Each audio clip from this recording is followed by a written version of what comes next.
Hello, welcome. Thank you so much for tuning in and listening to the podcast, The Female Shaman. My name is Sheila Hernandez and I'm your host. You can find out more about me at my website, SheilaHernandez.com. I have classes and offer readings and do healing work with people using the subconscious, both with Western techniques in neuro-linguistic programming and psychology, as well as using shamanic practices from Mexico. And so I wanted to today talk about bring in some of my teachers into this journey that we're on.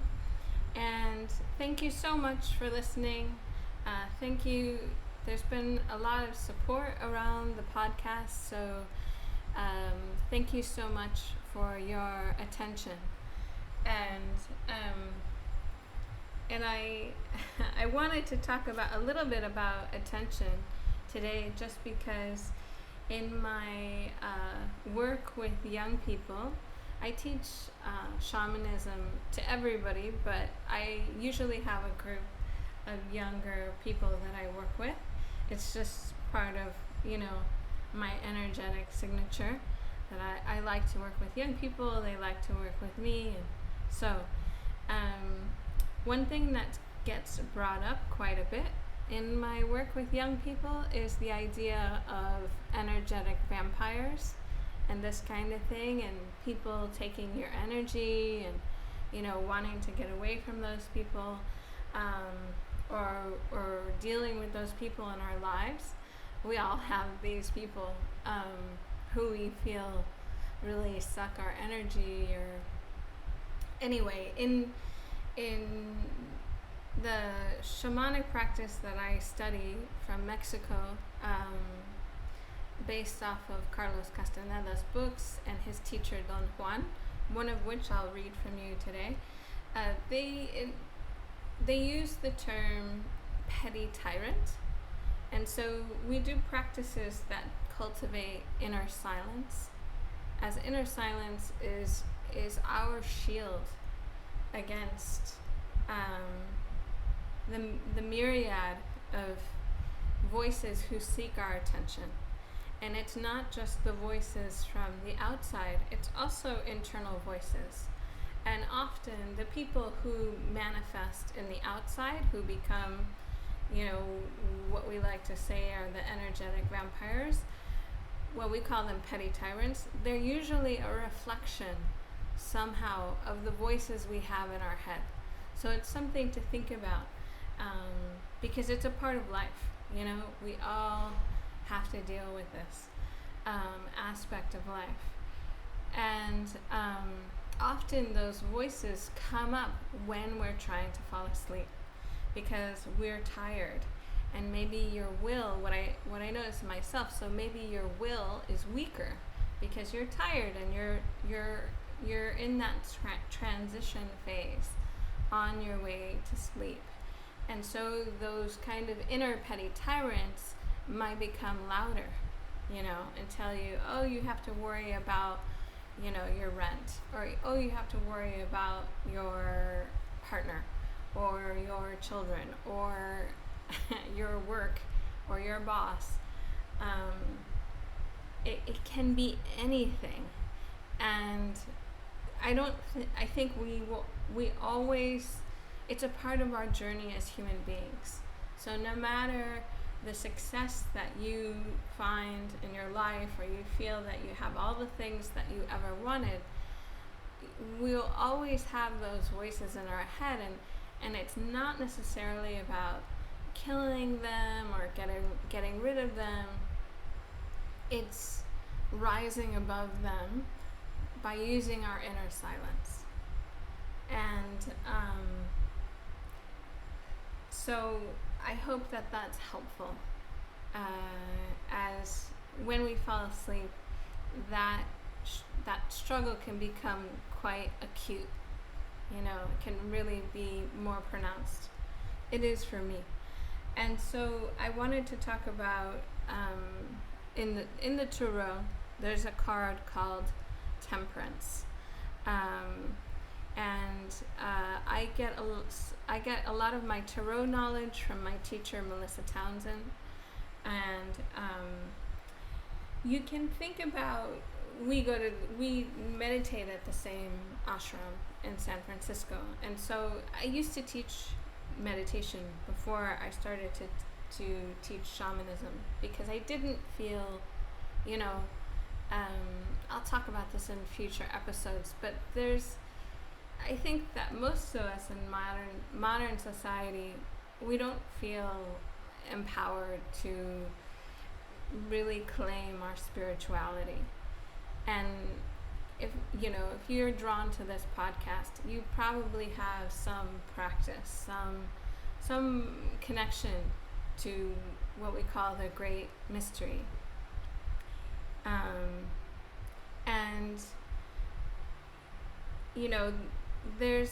I think that it's good to have our time with our practices and have a long time before we start teaching other people. And that time for me was very long.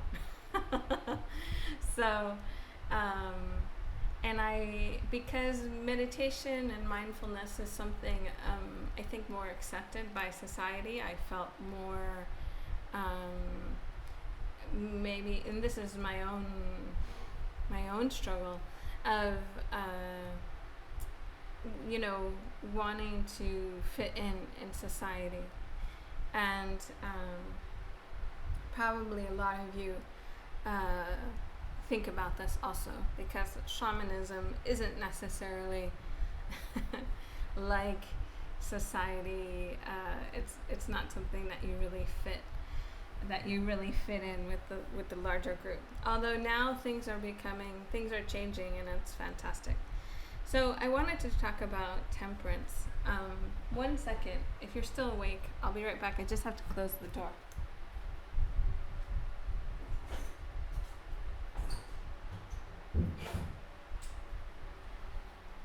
Okay, thank you.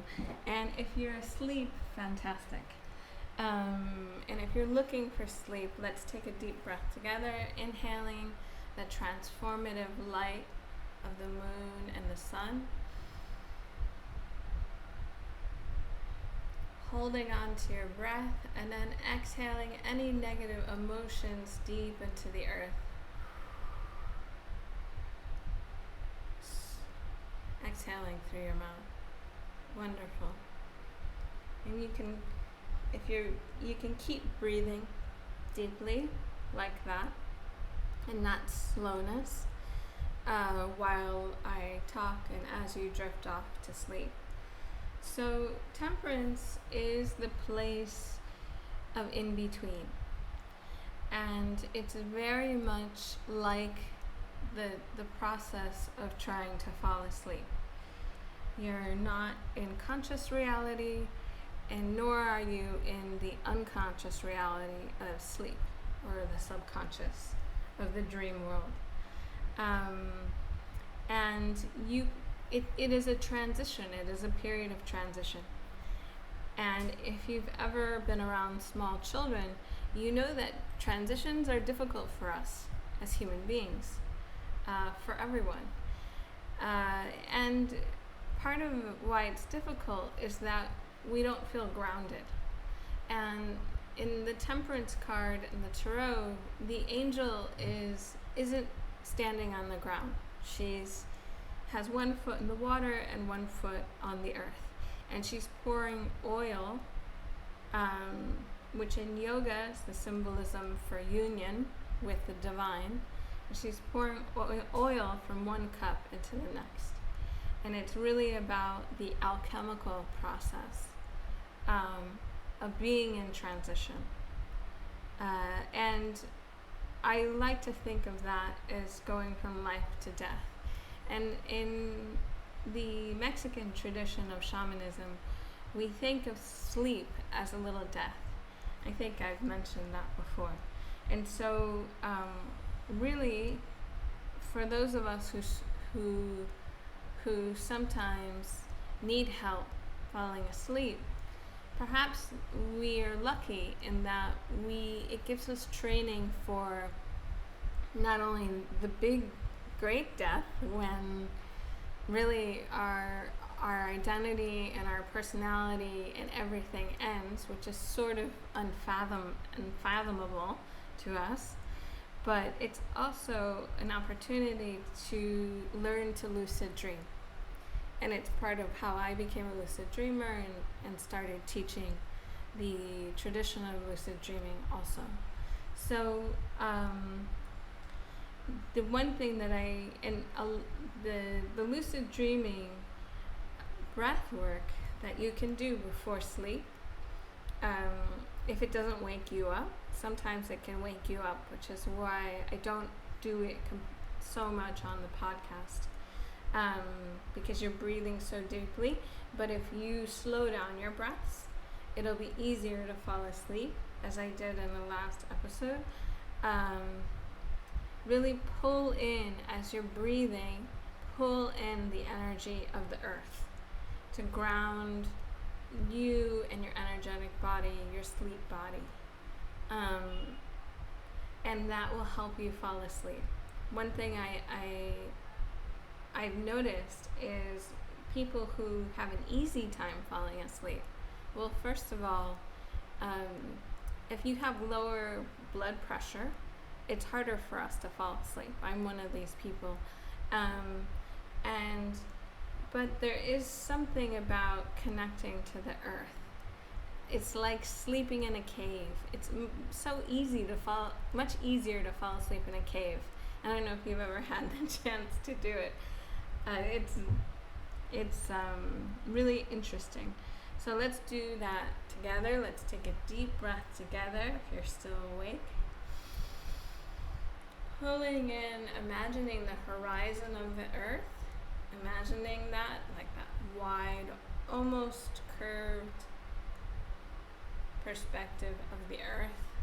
If you can look at it from using your inner eye, seeing the horizon of the earth, seeing it so wide that you can actually see the curvature of the earth, and then exhale deeply any negative creations back into the earth.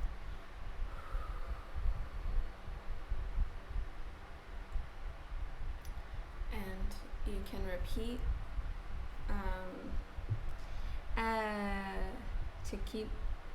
to keep slowing down your mind. And it's really temperance is, my teacher says, is the space between breaths.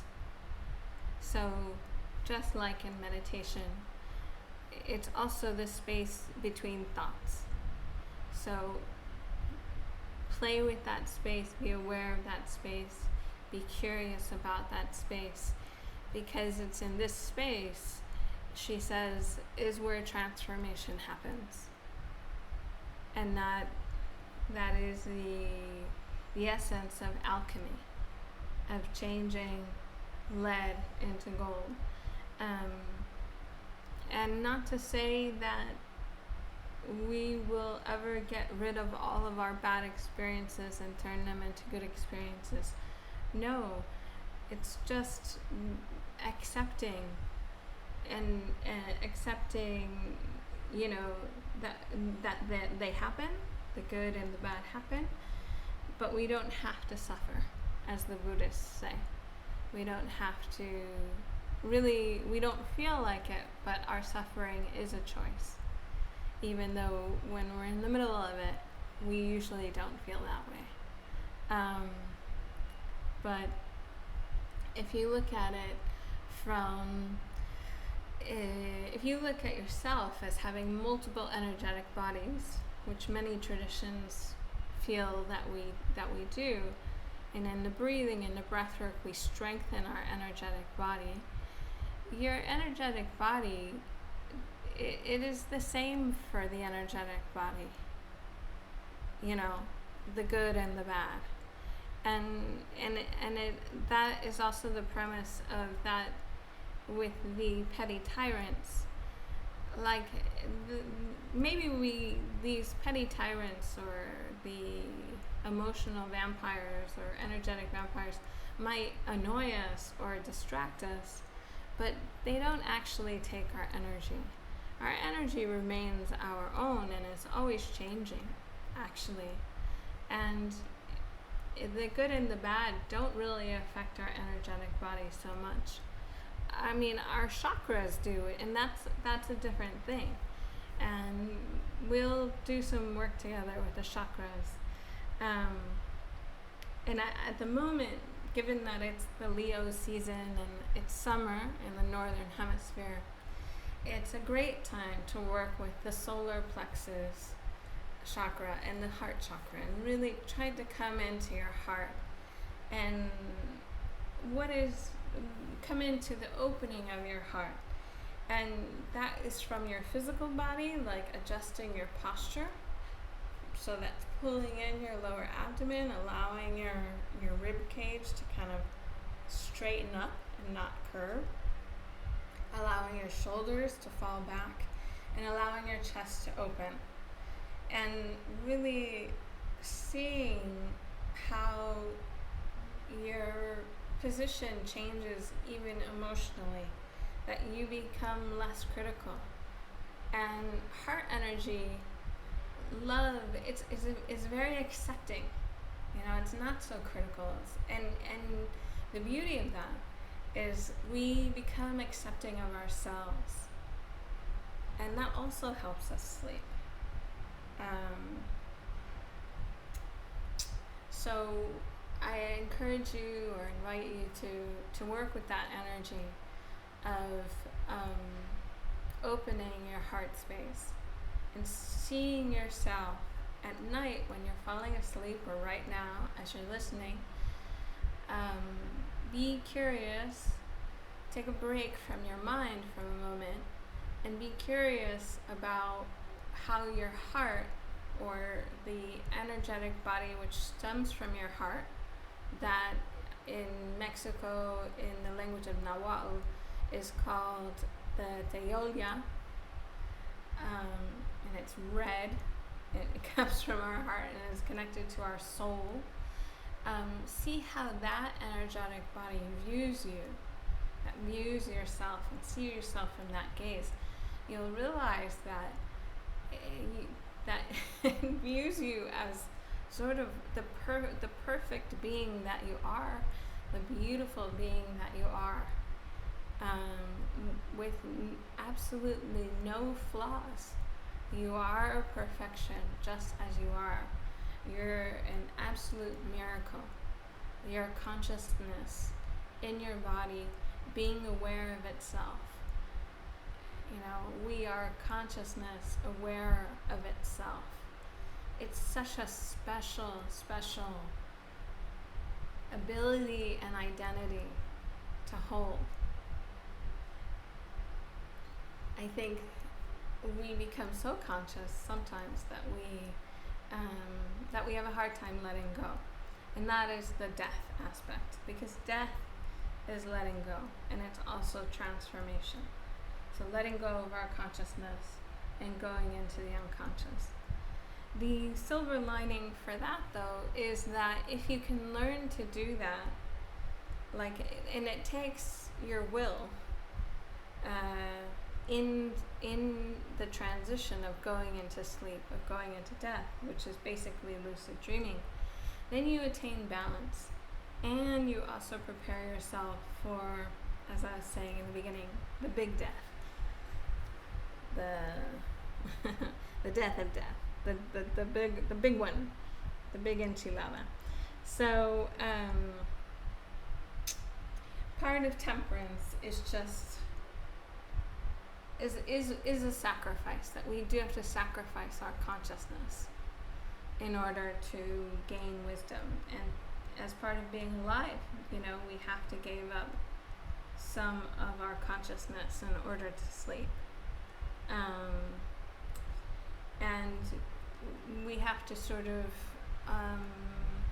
this isn't before sleep, but in general, we may have to endure. Also, part of being alive is enduring despair and grief, enduring boredom for a higher purpose or a higher understanding. And that is reference to the hangman that comes before the card of temperance and death, which is sort of waiting. And it's another phase that we experience when we're trying to fall asleep and you're in bed waiting for sleep to come. You are kind of enduring a difficult moment, but if you can endure it, you will gain a higher understanding if you engage your will. So that's why in the last episode I was encouraging no screens and to light candles and just to listen to music or this podcast or anything, and coming out of the hyperactivity of the mind. Okay, now I'm going to read from one of my teachers who has passed away, Carlos Castaneda, who really recorded his teachers' work and teachings. His name was Don Juan Matis. I originally thought he was from the north of Mexico, but he might have been maybe more central Mexico. So take a big inhalation, pulling in the transformative light that surrounds you, and exhaling any negative creations or emotions deep into the earth with an open mouth.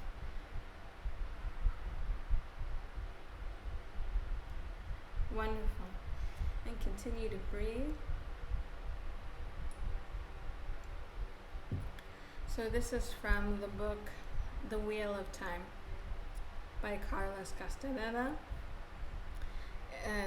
The name of the book is, and please feel free to fall asleep as you're listening, The Wheel of Time, The Shamans of Ancient Mexico, Their Thoughts About Life, Death, and the Universe. So, the teachings of Don Juan, page 13.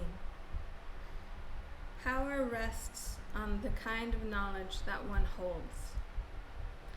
What is the sense of knowing things that are useless? They will not prepare us for our unavoidable encounter with the unknown. And I'll try not to talk too much. The unknown being the great mystery, or also death. And these are sort of quotes, so this is page 14. Nothing in this world is a gift. Whatever has to be learned must be learned the hard way. Page 15. A man goes to knowledge as he goes to war, wide awake, with fear, with respect, and with absolute assurance. Going to knowledge or going to war in any other manner is a mistake, and whoever makes it might never live to regret it. He's talking about the kind of knowledge, this knowledge of working with the forces of life and death in shamanism. That's what he's considering as real knowledge. A man or woman has fulfilled all four of these requisites: to be wide awake, to have fear, respect, and absolute assurance. There are no mistakes for which he will have to account. Under such conditions, his actions lose the blundering quality of the acts of a fool. If such a man fails or suffers a defeat, he will have lost only a battle, and there will be no pitiful regrets over that.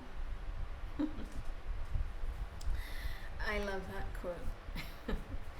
It's easy to regret the loss in battles, particularly in love. No regrets. Page 16. Dwelling upon the self too much produces a terrible fatigue. A man in that position is deaf and blind to everything else. The fatigue itself makes him cease to see the marvels all around him. Page 17. Every time a man sets himself to learn, he has to labor as hard as anyone can. And the limits of his learning are determined by his own nature. Therefore, there is no point in talking about knowledge. Fear of knowledge is natural. All of us experience it, and there is nothing we can do about it. But no matter how frightening learning is, it is more terrible to think of a man without knowledge. And remember what his meaning of knowledge is. To be angry at people means that one considers their acts important. It is imperative to cease to feel this way. The acts of men or women cannot be important enough to offset our only viable alternative, our unchangeable encounter with infinity.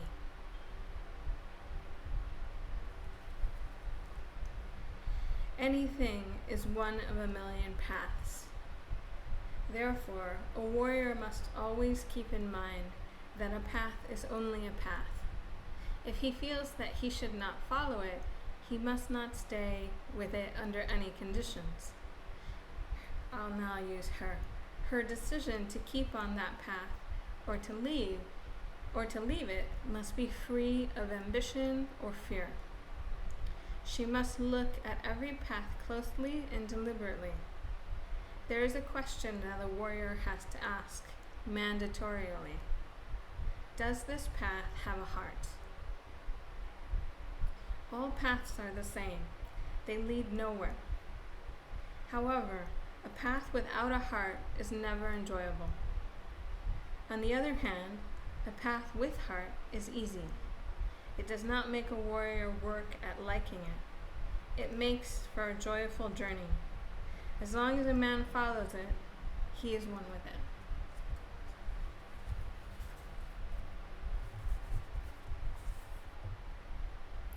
There is a world of, page 20.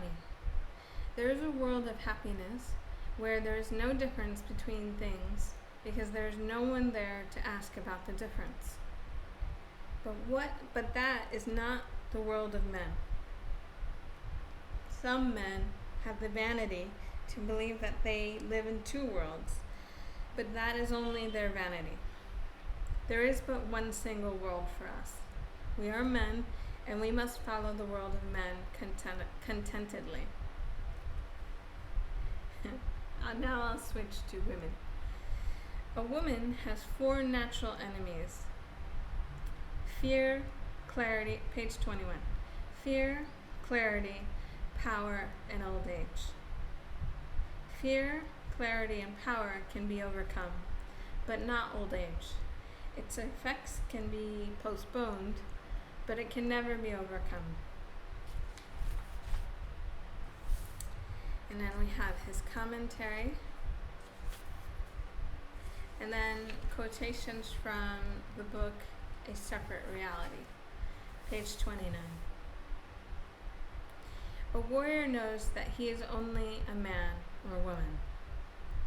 His only regret is that his life is so short that he can't grab onto all the things that he would like to.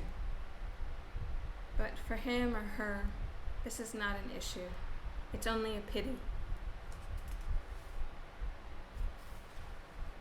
Page 30. Feeling important makes one heavy, clumsy, and vain. To be a warrior, one needs to be light and fluid. Page 31. When they are seen as fields of energy, human beings appear to be like fibers of light, like white cobwebs, very fine threads that circulate from the head to the toes.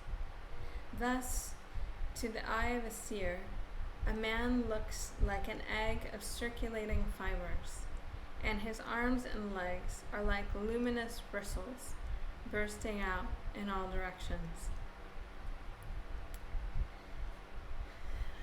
I did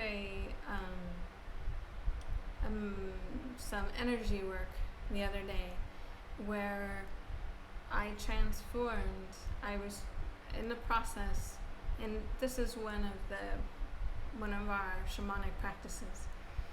My dream body, I was transforming my dream body, the my nawal, into an animal, and a bunch of animals together, which could be called a griffin. And I, at one point, saw and became this, not quite an egg, but more like an insect of light. Like the center was white light, and then around were all these like little legs.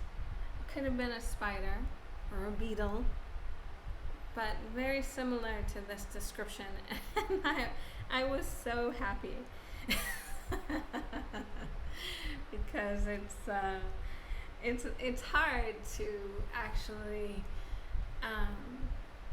It's not hard. It takes practice to see one's own energetic body.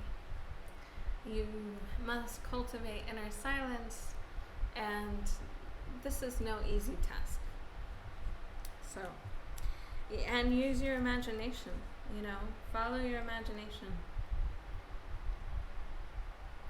What you see in your mind's eye, believe it as a part of reality that your five senses cannot observe.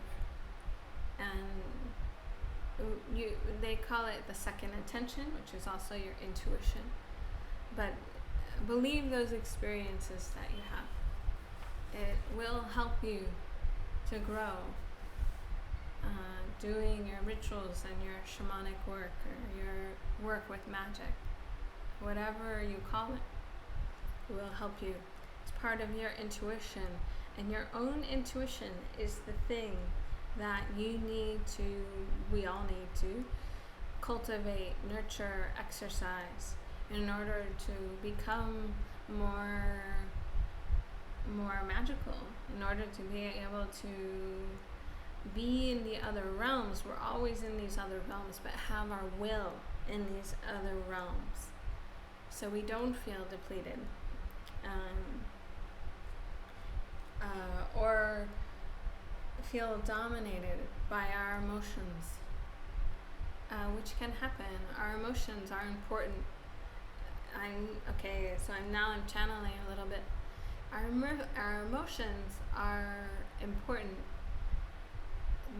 because it's part of our sensitivity, and we cannot grow as animals, as beings, conscious beings, without our sensitivity.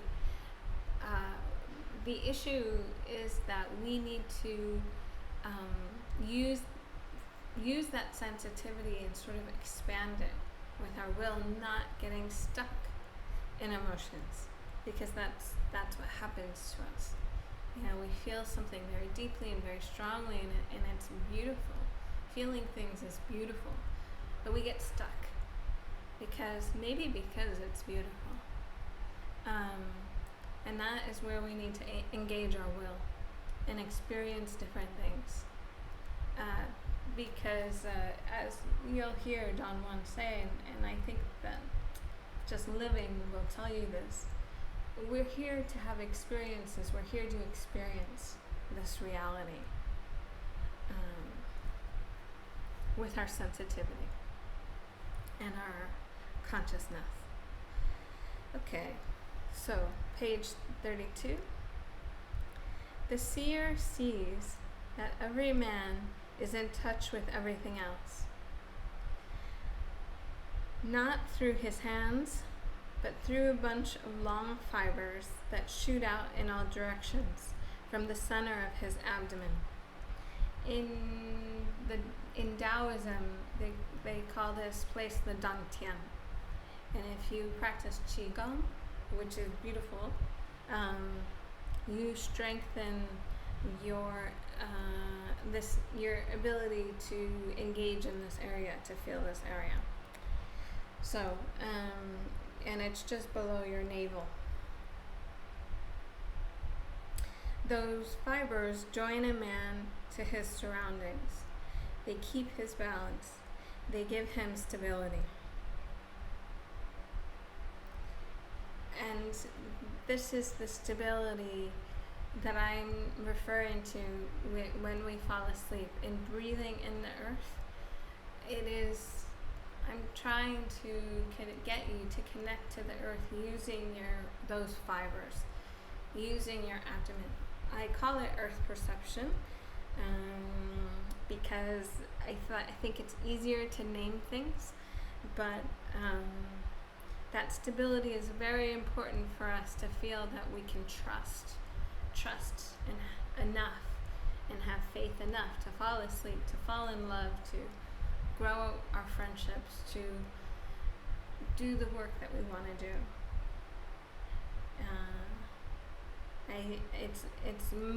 It's just as important as our mind, even though nobody teaches this, but it's incredibly important to feel that stability within yourself.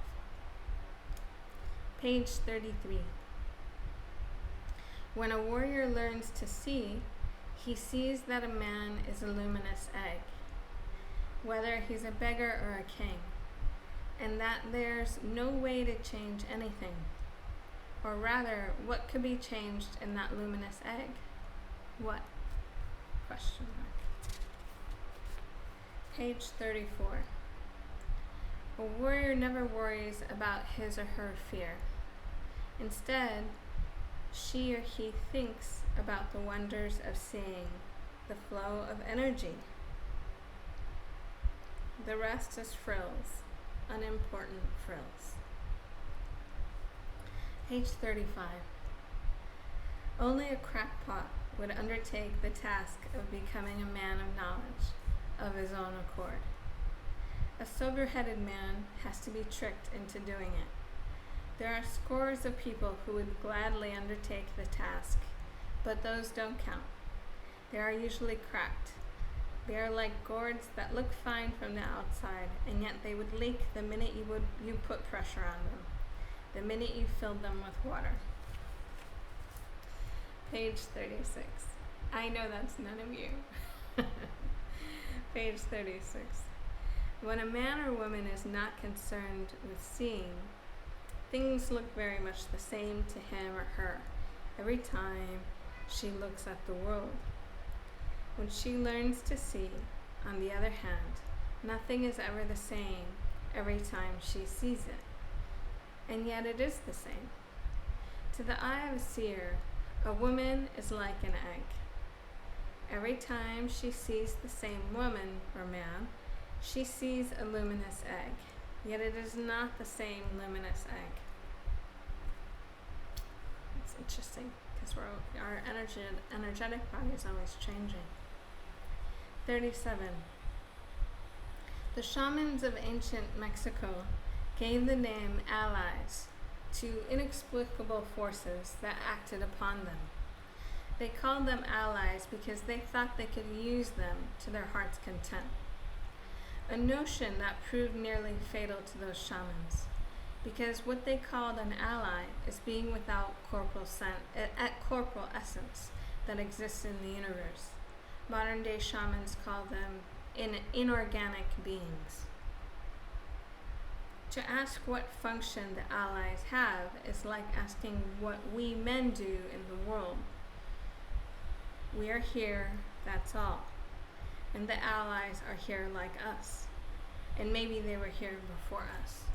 So this is part of why I wanted to talk about the energetic vampires. I was teaching a course in Mexico, and my students, my group of younger students, asked me when I started to talk about the inorganic beings that we come across in sleep, they asked me about this, the energetic vampires. So the ancient shamans in Mexico called this force the allies, but it proved to be their doom because they say that was part of how the Spanish colonized Mexico. Is this because it's complicated, but the belief that the allies would help you. And so I've been really thinking about how to talk about this on the podcast. And it's really just what I said in the beginning about your attention. And when you become lucid in your dreams, you see them in your dreams also. Or when you're tired, or you're just walking around and you hear the myriad voices in your head.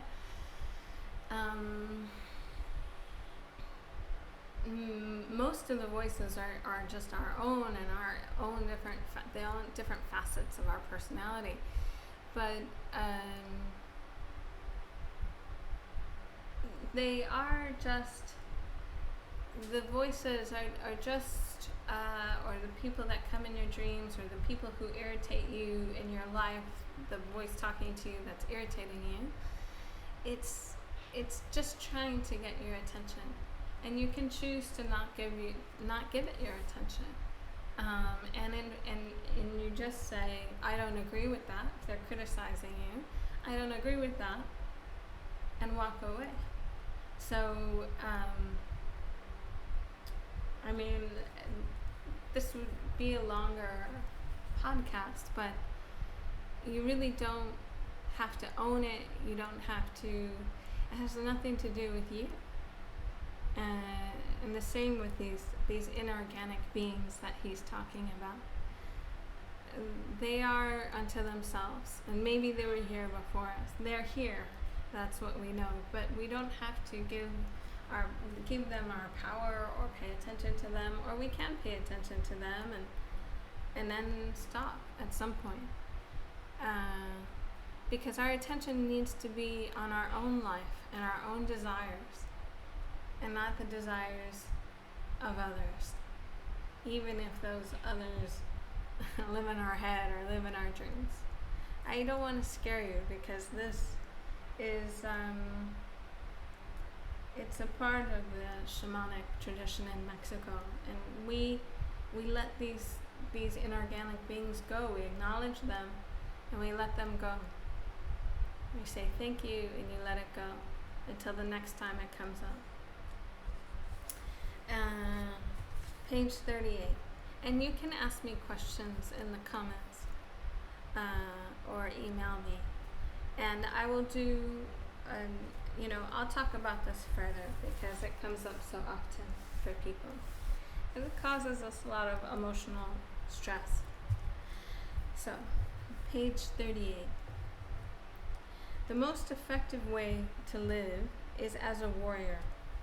A warrior may worry and think before making any decision, but once she makes it, she goes on her way, free from worries or thoughts. There will be a million other decisions awaiting her. That's the warrior's way.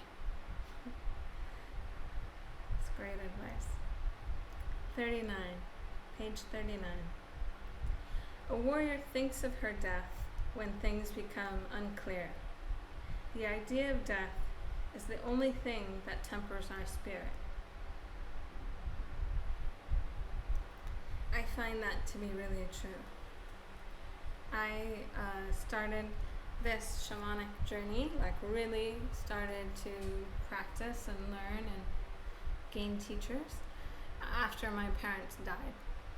I was young. I was 18 and 22.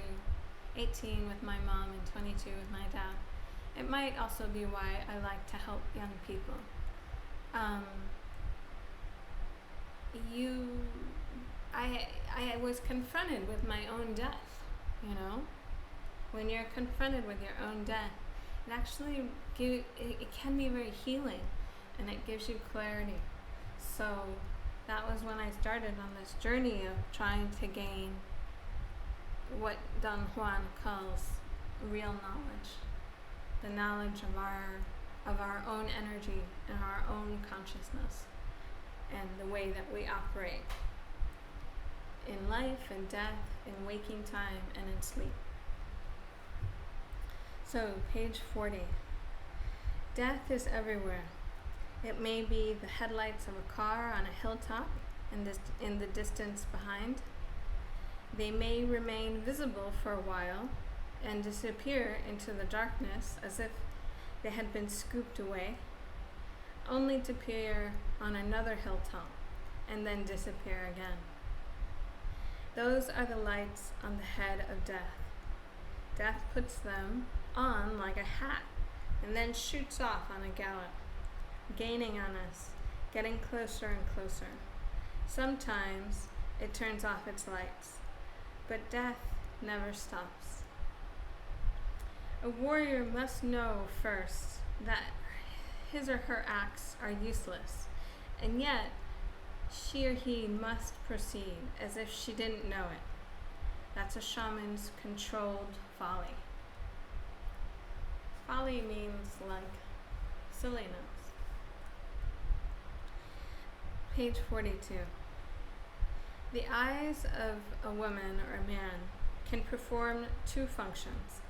One is seeing energy at large as it flows in the universe, and the other is, quote, looking at things in this world. Neither of these functions is better than the other. However, to train the eyes only to look is a shameful and unnecessary loss. So he's talking about the art of seeing energy.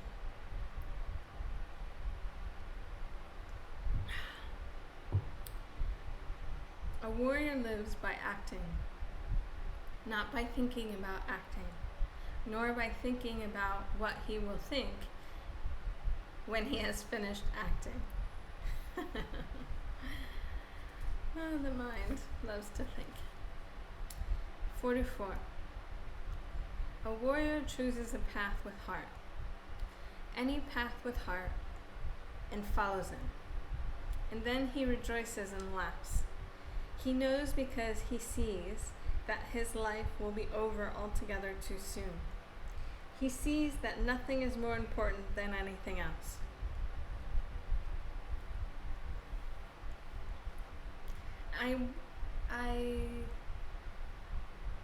I think this is really important to say to people to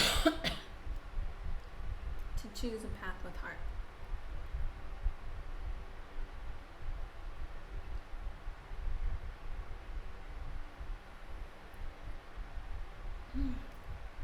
Sorry, I channel during these podcasts and then drink electrolytes during, because when you channel you lose your salts, which is cool and interesting. And the salts are in my throat. Page 45. A warrior has no honor, no dignity, no family, no name, no country. She has only life to be lived. And under these circumstances, her only tie to her fellow men and women is controlled folly.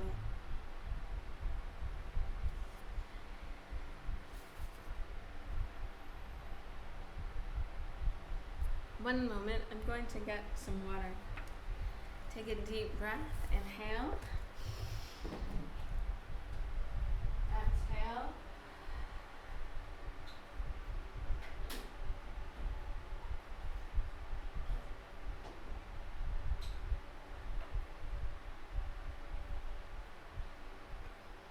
if you're still awake, inhale, inhaling the transformative light of the sun. Even if it's on the other side of the earth, and pulling it into your body as if you were a plant, absorbing the sunlight, transforming you, helping you blossom into the flower of your heart. And exhale any negative creations or emotions deep into the earth through your roots, grounding your energetic body to the earth, gaining the perception and perspective of the earth. Inhale again, the transformative light of the sun, pulling in all those light particles, even if you obviously probably you have to imagine it unless you're outside, but go ahead and imagine that you're outside, laying in the grass or in a forest, some quiet place in your subconscious, and there's trees and perhaps the Grand Canyon, perhaps a mountain with snow, or maybe you're on the African plain and there are zebras and lions and elephants. Wherever you are, find your place, anchor yourself there. Inhale the transformative light of the sun into your cells, into your energetic body. Inhale. Pulling that solar energy deep inside of you, into your solar plexus, and into your energetic dream body, what we call the Nawad. And then exhale, creating roots from that energetic body into the earth of your subconscious, where the earth lives in our subconscious.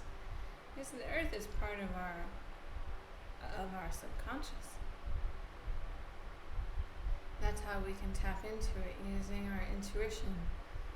Inhale again, and you're in this beautiful, peaceful place.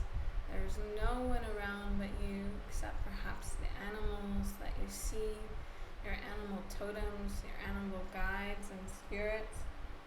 And there's the sun is shining, and the sky is blue, and there's colors of green and yellow, and you might see a sort of neon tinge or energy to everything. This is maybe an advanced part of the practice, seeing the energy of the things around you in this subconscious place, which is your own space in the subconscious, and your energetic body is that beautiful luminous body.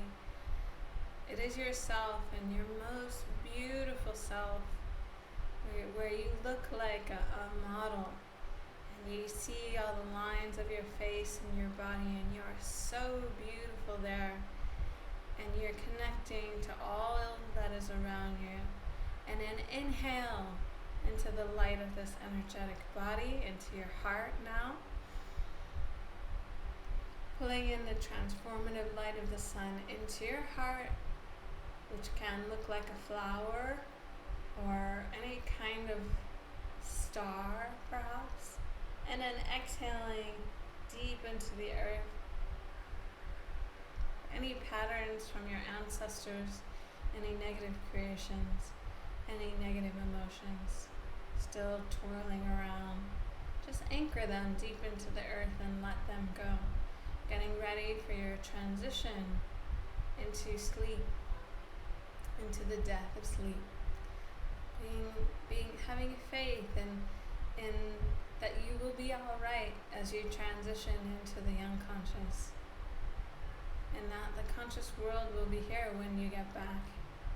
It will be here when you open your eyes again, so you're able to let go, and knowing that you're coming into this just a small death, and engaging your will in your abdomen, using these little cobwebs or light, or little beams of light that comes out of your abdomen. Focus on those and connect them to the earth here in your energetic body. And inhale, becoming as a plant, a little plant plant of the earth, and then exhale any obstacles, any patterns, any blockages deep into the earth, just letting them go, letting everything go. Inhale again, the transformative light of the sun here in your safe space, in this beautiful place in the forest, or it could be in space itself. Exhale deep into the rich black soil of the earth, or the rich black soil of space, the deep black space of space. And inhaling the light of a star. Exhaling deep into the earth. Finding peace in that earth soil, in the black soil of the earth, or in the black light of space. Feeling both the earth and the blackness of space in your cells as the invisible empty space in your cells. And now inhale, feel the light also in your cells, and pulling that light in, strengthening your cell body, the nucleus, the electrons, your white blood cells, your red blood cells, all the cells of your body and your bones. Inhale, strengthening your energetic body, and then exhale deep into the earth, deep into the negative space within our cells, allowing you to light up and become your cosmic self, this earth being who is also cosmic, right? The earth, our earthiness, the part of us that is connected to the land and to the earth, is part of our power. It's part of our strength, part of our nobility, really, here on the planet. Inhale again, really enjoying the light and enjoying the earth, where you live, where you exist in the conscious and the unconscious plane.